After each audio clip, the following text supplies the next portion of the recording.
मार्च आते ही हमारे दिल में ना मिक्स्ड फीलिंग्स ही स्टार्ट हो जाती है, क्योंकि बच्चों के जहाँ पे फाइनल्स चल रहे होते हैं वहीं पे होली का त्यौहार भी आ रहा होता है, तो उसकी प्रिपरेशन भी करनी है। और घर के अंदर बच्चों के एग्ज़ाम्स के साथ जो हमने कॉपी पेंसिल इधर उधर उनको तैयारी कराने में जहाँ तहाँ बुक्स कॉपीज़ रखी हैं उसको वापस से रीसेट करना। तो बच्चों के ना जस्ट अभी एग्ज़ाम्स जो है वो ओवर हुए हैं और होली का त्यौहार भी आया है। तो यहाँ पे ना मुझे आज अपने घर का एक बड़ा हिस्सा बहुत ही बढ़िया तरीके से साफ़ करना था। चलिए आप लोगों के साथ शेयर करती हूँ, कुछ आइडियाज़ आप लोगों को पसंद आए तो अपने घर में ज़रूर से इम्प्लीमेंट कीजिएगा। यहाँ पे एक छोटा सा फंक्शन था जिसमें मैं रेडी होके गई थी। हम क्या करते हैं ना, कहीं भी बाहर जाते हैं तो वहाँ से वापस आने के बाद अपने बारे में सोचते ही नहीं है कि 2-4 फोटोज़ ले लें, थोड़ी सी क्लिप्स हम लोग अपनी भी निकाल लें, फटाफट से आके कपड़े चेंज करते हैं और घर के कामों में लग जाते हैं। तो ये मेरे साथ नहीं, ये सभी के साथ ही होता है। बट मैंने यहाँ पे ना थोड़ा सा टाइम निकाला, बेबू से बोला नहीं तो आपके पास ट्राइपॉड हो, थोड़ी सी अपनी फ़ोटोज़ वगैरह ज़रूर से क्लिक कर लीजिएगा, मेमोरीज़ बनाते रहिए। बहुत ही बढ़िया लगता है जब पुरानी फ़ोटोज़ को निकाल निकाल के हम लोग देखते हैं।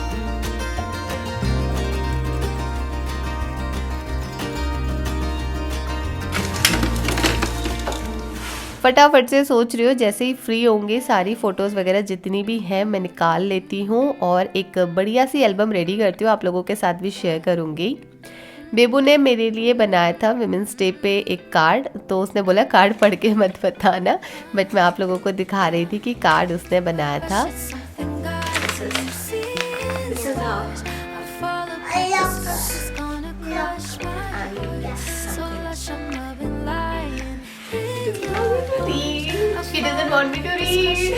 एग्ज़ाम्स ख़त्म होते ही ना हमारा क्या होता है, सबसे ज़्यादा जो ध्यान है वो बेडरूम के ऊपर ही जाता है, क्योंकि हम जब भी बच्चों को पढ़ाने बैठते हैं तो वो स्टडी डेस्क पे इतना ज़्यादा टाइम नहीं स्पेंड कर पाते हैं, वो बेडरूम में ही आ जाते हैं पढ़ने के लिए। तो हमारा भी कुछ ऐसा ही था और इस टाइम पे ना इस रूम की हालत बहुत ज़्यादा ख़राब थी। कई बार तो मेरा मन करता है कि जब मैं काम स्टार्ट करूँ तो मुझे कोई बीच में मतलब कुछ और काम ना आ जाए और मैं अपना पूरा डिवोशन देके उस कमरे को एकदम से साफ़ कर दूं, क्योंकि जब साफ़ सुथरे एनवायरनमेंट में हम लोग रहते हैं तो हमारी प्रोडक्टिविटी ना बिल्कुल काम से दिखाई देती है, हमारे चेहरे पे खुशी होती है, हम लोगों को घर में सुकून मिलता है। हम लोग अपनी सफाई करी हुई चीज़ों को जब देखते हैं तो बहुत अच्छा लगता है। अच्छा, जब इस बेडरूम के मैट्रेस को मैं क्लीन कर रही थी तब याद आया एक बहुत बड़ा चेंज करा है मैंने घर में, वो तो मैंने अभी तक आप लोगों के साथ शेयर ही नहीं करा। अभी जब बच्चों के एग्जाम्स चल रहे थे तो 80 से 90% टाइम मैं बच्चों के रूम में ही स्पेंड करती थी और कई बार वहीं मेरी आंख लग जाती थी। और उस रूम का जो मैट्रेस था ना वो बिल्कुल भी कंफर्टेबल नहीं था, बैक में पेन होने लग जाता है और हम लोग बहुत ज़्यादा डिस्कम्फर्ट फील करते हैं। तो फीचर्स हम लोगों को चाहिए थे वो सारे के सारे हमें इस मैट्रेस में मिल गए थे। हम लोग ऑलरेडी फ्लो मैट्रेस यूज़ कर रहे हैं, इसलिए मैं उसको प्रेफर कर रही हूँ, क्योंकि 1 से 1.5 साल इसको बढ़िया से हमने यूज़ करा है अपने बेडरूम में। हमारा फ्लो मैट्रेस है और वो इतना ज़्यादा कंफर्टेबल है कि उस पर सोने के बाद ना मतलब सुबह नींद भी खुलना बहुत ही मुश्किल हो जाता है, इतनी बढ़िया नींद आती है। तो इस बार हम लोगों ने फ्लो मैट्रेस का एंटी ग्रेविटी मैट्रेस लिया है जो कि बिल्कुल परफेक्ट था, मतलब बहुत ज़्यादा ना सॉफ्ट है ना बहुत ज़्यादा हार्ड है। Flow anti gravity mattress India का पहला मैट्रेस है जो आप लोगों का जो इफेक्ट ऑफ ग्रेविटी है उसको मिनिमाइज करता है और आप लोगों को बिल्कुल ऐसा ही फील होगा जैसे आप लोग फ्लोट कर रहे हैं। आप लोगों को इस मैट्रेस के साथ मिल जाती है 0 पार्टनर डिस्टर्बेंस। इसका मतलब है अगर आप लोग दोपहर की नैप ले रहे हैं और अगर आपका पार्टनर आपसे पहले उठ जाता है तो आपको बिल्कुल भी डिस्टर्ब नहीं होने वाला है, या फिर बच्चे क्यों ना साथ में खेल रहे हो तो आपकी स्लीप डिस्टर्ब नहीं होगी। 3D एयर फ्लो टेक्नोलॉजी है इसके अंदर, जिसका मतलब है कि आप लोगों को ये 5 डिग्री तक कूलर भी रखेगा इवन विदाउट AC।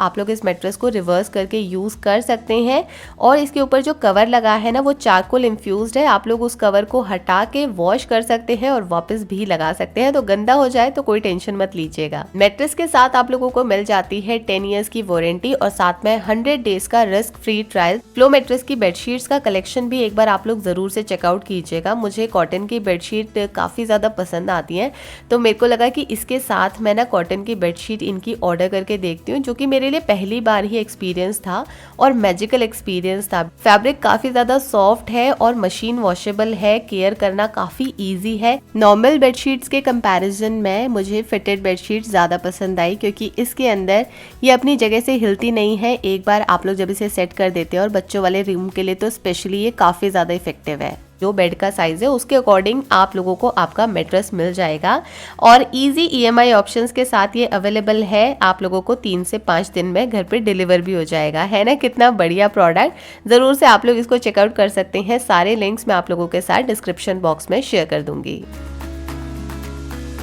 तो अपने बेडरूम की क्लीनिंग मैंने स्टार्ट करी इस ब्रश के साथ। ये माइक्रोफाइबर ब्रश है, और इसके अंदर जितनी भी चीज़ें होती है ना, वो ये सारी की सारी डस्ट अपने अंदर अट्रैक्ट कर लेता है। और मैट्रेस के ऊपर इस तरीके का मैट्रेस प्रोटेक्टर अगर आप लोग लगा लेंगे ना, तो एक बार की इन्वेस्टमेंट है। मेरा बहुत ज़्यादा टाइम और बहुत ज़्यादा एफर्ट्स बच जाते हैं। अगर बच्चों से गलती से कुछ भी गिर जाता है तो पूरा मैट्रेस गीला हो जाता था, और मुझे पता है मैं पहले उनको धूप लगाया करती थी। बहुत बार मैंने धूप के अंदर ही मैट्रेस को डाल के रखना पड़ता था मुझे, क्योंकि मेरे पास मैट्रेस प्रोटेक्टर नहीं था। जब से मैंने इसे लिया है ना, तो मुझे बहुत ही आराम हो गया है। एक बार की इन्वेस्टमेंट है, और अगर कुछ भी गिर जाता है तो डायरेक्टली आप लोगों का मैट्रेस जो है वो ख़राब नहीं होता है, और बहुत ही ईजी हो जाता है हम होम मेकर्स के लिए। हमारा काफ़ी सारा टाइम ना इन छोटी छोटी चीज़ों में जो बर्बाद हो जाता था वो हम लोग बचा सकते हैं। और क्लीनिंग करने के लिए ना ऐसी टूल्स अपने पास ज़रूर लेके रखें जो कि आपको हाथ में पकड़ने में कभी दर्द ना हो, जिनकी ग्रिपिंग आसान हो। बहुत ज़्यादा महंगी नहीं बोल रही हो, ऐसी टूल्स भी आप लोग रख सकते हैं जो कि माइक्रोफाइबर ग्लव्स जैसे आते हैं, तो उन्हें पहन के ईजी हो जाती है डस्टिंग क्लीनिंग। हमारे घर में जो भी वॉल आर्ट आप लोगों ने लगाया है, फ़ोटो फ्रेम्स है, उनके टॉप सरफेस पे बहुत ज़्यादा डस्ट मिलेगी। तो अगर अभी आप लोग वीडियो को पॉज करके जाएं और देखें ना, तो ज़रूर से मिल जाएगी जहाँ पे आप लोगों ने बहुत टाइम से क्लीनिंग नहीं करी है। और जो भी आप लोगों के घर में लैम्प शेड है, उसके ऊपर प्लास्टिक की जो रैपिंग आती है ना, उसको ना उतारे तो बहुत ही बढ़िया है, क्योंकि मैंने एक पहले उतार दी थी और फिर उसके फैब्रिक को क्लीन करने में बहुत टाइम चले जाता था। बट इस बार मैंने ये अपनी गलती नहीं करी। इसके ऊपर वो प्लास्टिक की रैपिंग लगी है, और बहुत ही जल्दी बहुत ही आराम से ये लैम्प शेड क्लीन हो जाती है। और अंदर तो ये बिल्कुल भी गंदी हो ही नहीं पाती है, इसी वजह से इसे मेंटेन में कर पा रही हूँ। वायर्स वगैरह को मैं बेड के पीछे एक हुक लगा दिया है, जहाँ पे इस तरीके से हैंग कर देती हूँ। तो ये भी एक विजुअल क्लटर जो रूम में दिखाई देता था ना, उसको मैं फटाफट से हाइड कर पाती हूँ।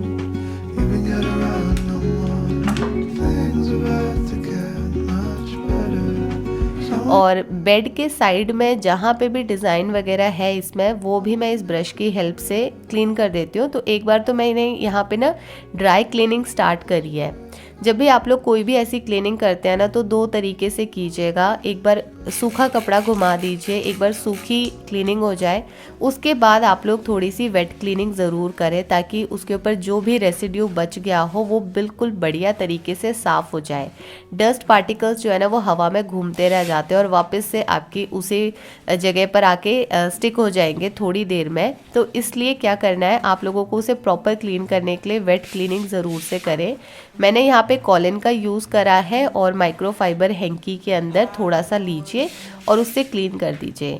हैंकी मैं अपनी क्लीनिंग में बहुत यूज़ करती हूँ। इवन मेरे किचन में भी आप लोगों को छोटे छोटे माइक्रोफाइबर हैंकी ही मिलेंगे, क्योंकि ना एक तो वो हाथ में ग्रिपिंग बहुत अच्छी दे देते हैं, ज़्यादा बड़े नहीं होते हैं, और इन हैंकीज़ को ना वॉश करना, मेंटेन करना काफ़ी आसान हो जाता है। फटाफट से ये ड्राई भी हो जाते हैं, तो ये प्रोसेस मुझे ज़्यादा अच्छा लगता है। और उसके बाद मैंने यहाँ पे जो लैंप्स लगा रखे हैं, उसको लेके आप लोगों का बहुत बार मेरे पास इंस्टाग्राम पे भी क्वेश्चन डीएम आते रहते हैं। बहुत बार आप लोग मुझसे यहाँ पे भी मैसेजेस में पूछते हैं। तो इनको मैंने लिया है इंदौर से, और इंदौर के अंदर रोड साइड में कोई साउथ के ही लोग थे जो आए थे वहाँ पे, और उन्होंने अपना ये सेलिंग का लगाया हुआ था, जो कि हैंडमेड थे ये सारी की सारी। तो मेरे घर में एक बड़ी ग्रीन लैंप है, वो भी हैंडमेड है, बैम्बू की बनी हुई, और ये हैंगिंग लैंप्स का सेट मैंने लिया था 4 का।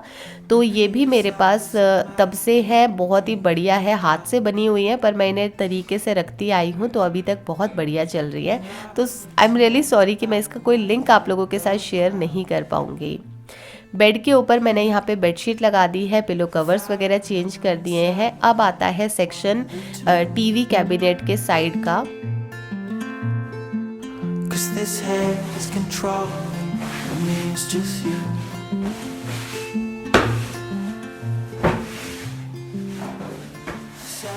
कमरे का जो हमारा यहाँ साइज़ मिला हुआ है वो काफ़ी ज़्यादा छोटा है, काफ़ी ज़्यादा छोटा है। वीडियोस में शायद आप लोगों को इतना समझ नहीं आ पाता होगा कि साइज़ क्या है रूम का, पर काफ़ी ज़्यादा छोटा रूम है।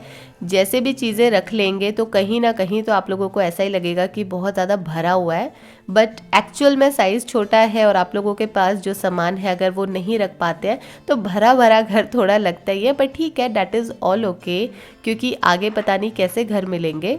इस घर में ठीक ठाक तरीके से सामान हमारा आ चुका है। और ये वाला जो बुक कॉर्नर है इसके अंदर काफ़ी सारी बुक्स हैं जिनका लिंक मैं अपने अमेज़ॉन स्टोर पे शेयर कर चुकी हूँ।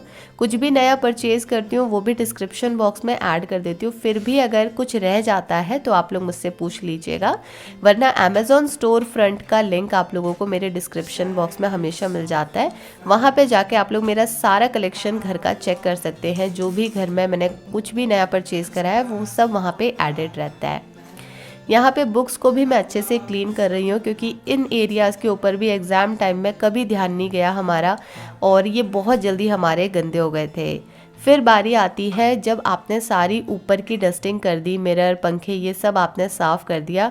फिर जो झाड़ू लगाते हैं ना उस टाइम पे बेड के पीछे का एरिया, बेड के नीचे का एरिया, वो सारा हमारा छूट जाता है। हम लोग डेली बेसिस पे इतना नहीं कर पाते हैं। तो आज मैंने यहाँ पे अच्छे से नीचे झुक के पूरे बेड के नीचे की क्लीनिंग करी है और उसके साथ मैंने वाइपर का भी यूज़ कर लिया था। वाइपर में भी गीला पोछा लगा के उसको क्लीन करा और इस तरीके से ना इस बेडरूम को आज मैंने बढ़िया से साफ़ करा। बच्चों का कमरा भी बहुत ज़्यादा मुझे ठीक करना है, जो आगे वीडियोस में आप लोगों के साथ शेयर करती रहूँगी, बट आज मुझे बेडरूम को करना था क्योंकि अब एग्ज़ाम्स ख़त्म हो गए हैं। वापस से बेडरूम अपने तरीके से यूज़ होने लग जाएगा। बच्चे यहाँ पे बैठेंगे, कभी बच्चे खेलते हैं, तो साफ़ होना चीज़ों का बहुत ज़्यादा ज़रूरी है और टाइम रहते कर लेंगे तो बहुत ही बढ़िया है। तो अब मुझे मिल रहा है यहाँ पे सुकून भी और घर भी मेरा साफ़ हो चुका है। आज की क्लीनिंग आप लोगों को कैसी लगी, कौन से टिप्स आप लोगों को सबसे ज़्यादा पसंद आए, मेरे साथ कमेंट सेक्शन में ज़रूर शेयर कीजिएगा। मैं मिलती हूँ आप लोगों से नेक्स्ट वीडियो में। तब तक ले with lots of love from that mistake trunk. Take care and bye bye.